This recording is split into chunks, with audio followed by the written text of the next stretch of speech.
Hi guys, welcome back to my channel. This is Nanda Kothai and you're on my channel. Call me Nani because well that's how you can call me. So if you're a foreign student in South Korea on a D2 or a D4 visa and you already have a part-time job, you found yourself a job, now the next step would be to get a permit to do your job.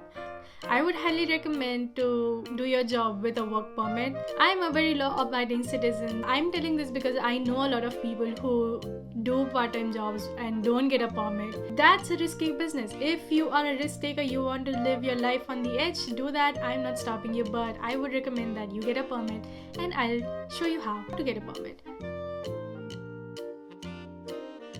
I have got 3 work permits already. I've gone through the experience and I know all the little cracks where you can fall down or where you can get confused, what documents can go wrong and all of that. I have been through all of that. I have gone to the immigration office multiple times because I didn't have a document, or I had to get another document, or I had to get something signed, or the date was wrong, or all sorts of things. So I've gone through all of that. I have learned from my mistakes and I hope you don't have to make your own mistakes to learn from them. Just learn from my mistakes and you'll be fine. Let's get into it. So the first step is, get a part-time job. If you still don't have a job, you could go check out my last video that I made that was about how to find a job, how to find a part-time job for students in South Korea. And after you're done that, you have a job, you can come on this video and continue watching. Next thing is that there is no fees to get the work permit. You don't have to pay anything. So that's pretty neat. I thought I had to pay something to get the revenue stamp or something, but apparently I did not. In getting a part-time work permit, there are 3 places that you need to go. One is your boss, second is your school, your university, and third is the immigration office. Step number 2, going to your employer, your boss. You need 4 documents basically from him. First one is your work contract. You go to the boss with a work contract. I put the link down for the basic format of the work contract in South Korea that I found online and it worked pretty well. I used the same work contract. It is a form in English and Korean both. You can fill out in either of the languages. So in the work contract there's one box where you need to fill the starting date of your work. Now if you already found the job, you probably are already working and getting the permit at the same time. You don't need to write the actual date when you start working. Write a date that is after your appointment at the immigration office, because once I had a contract that had the date before and I was like, oh, I couldn't get an appointment before that date, so that's why the date is before. Like it's already in the past, and they're like, oh well, we cannot give you a permit because it's in the past, it needs to be in the future. So I have been through that. So make sure that you book the appointment first and then you fill out the date according to that. So put it like 2 days, 3 days after, or the next Monday. So yeah, you need your work contract signed by your boss and yourself. The second thing that you need is the document from your universities. So there's a document that I think every university has the same format. This is how it looks in Sogang. You can email your international affairs office, or you can just go to their website and they will have this document somewhere attached in a notice where they talk about part-time jobs and all of that for international students. So this is how it looks. You basically need to fill all the stuff and get your employer's signature before you go to the university to get the permit. So this is the second document that you need from your boss. Third document you need is his business registration license. It looks like this in Korea.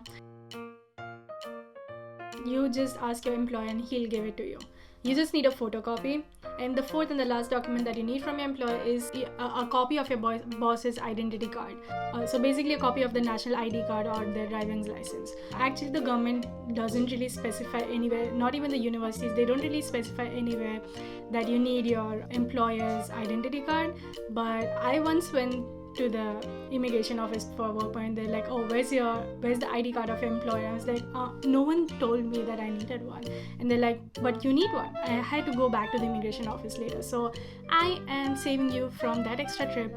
So make sure that you have a copy of an identity card of your employer. So these are the 4 documents that you need from your employer. And the next place that you go is your school. So you'll have to go to the International Affairs Office or the department that's responsible for foreign students. In the school you need 5 documents. There's this form that you already got signed from your boss. Second is your topic certificate. That needs to be more than topic 3. Third is your ARC copy. You need the business registration copy that you got from your boss, and you need the signed work contract. You submit all these 5 documents to the person responsible. They'll make some copies and they'll basically sign it in front of you. So you just need to go there and you get it back in like 10 minutes. You need another 6th document from your school, which is basically your grades and your cheak 증명서, which is basically a certificate saying that you are enrolled in this university, you are still enrolled. Also, if you get a job in your first semester that you are here in South Korea, you are in first semester of your university, you still won't have any grade certificate, obviously, because you are still in the first semester. In that case, you don't really need a grade certificate because, well, you don't have one, but you do need the certificate of enrollment.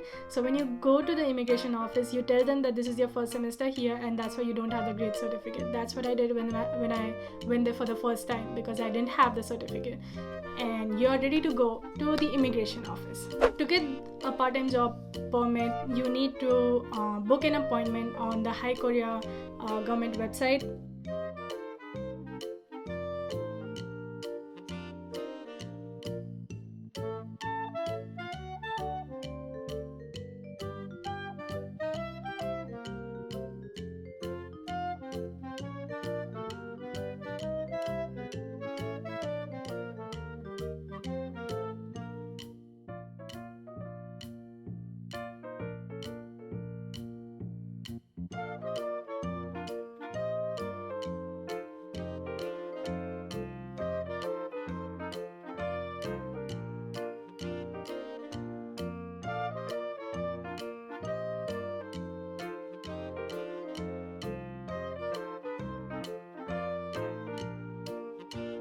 So before going to the immigration office, make sure you print out the appointment confirmation certificate or letter, whatever it is.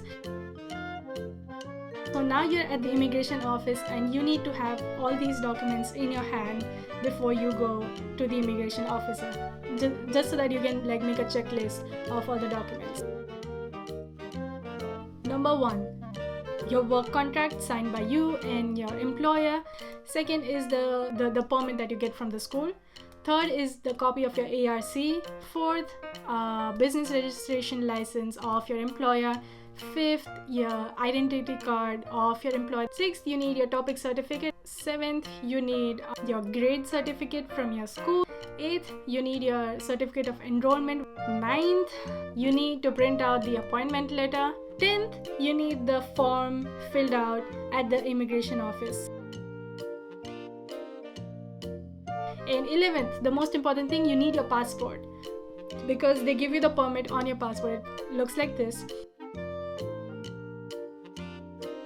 So make sure that you have your passport with you and your ARC as well, both of them. And then you just go to the immigration officer when your number comes up and you give them all the documents. They may ask you some questions like what kind of job it is, or when you're going to work. I don't know, they may ask questions if they want to. So you give them all the documents, you give your passport, they'll check all the documents. If everything is alright, they will take the passport and they'll ask you to stay for like 10 minutes, and they'll put a permit stamp on your passport and they'll call your name, and that's it. You take the passport and you go back home and you start working. If you found this video helpful, please put a thumbs up and subscribe to my channel if you have not already subscribed. And yeah, if you have any doubts or any questions, you can put them in the comment box, or you can also follow me on Instagram and DM me if you don't really want to comment.